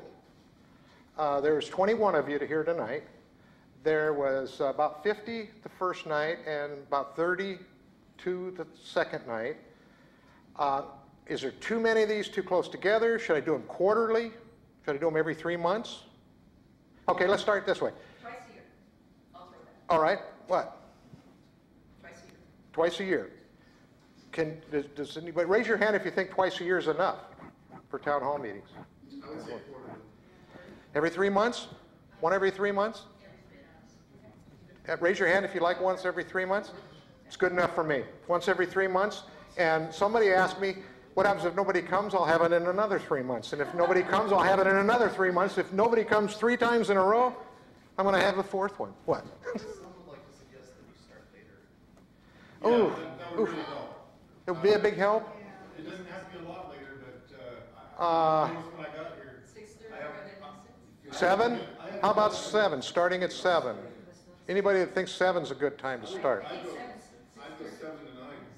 Yes, 7 o'clock, yeah. Or 7 to 8:30. You don't need to go 2 hours. 7 to 8:30? It's up to you. I don't know. If you guys want to do it at 6, I'm going to. I'll come anytime after 5. I'm usually downstairs until then, and I'll stay as long as you want me to stay. 6:30 to 8 So, sounds fine to me. how about 6:30 to 8:30? Would that be a good compromise time? Yes, 6:30 to 8:30. Does that work for majority? Because I like majority rule, as long as you think the way I do. Huh? You're still holding out for 7. Somebody else? Let's try 6:30 to 8:30. That's a good compromise. And okay. All right, I'm going to try, and I'll be sending out notices, and I'll be trying to get, somebody asked about a sign. We're working on a sign code right now, and I'm going to work, when we get that, we'll know what's legal, what's not legal. I'm thinking I'm going to have some signs that I can put out here the day before that say town hall meeting. We'll see what happens. I'm working on it. So thank you all for being here, and stop and get something to eat or drink on your way out. I appreciate it.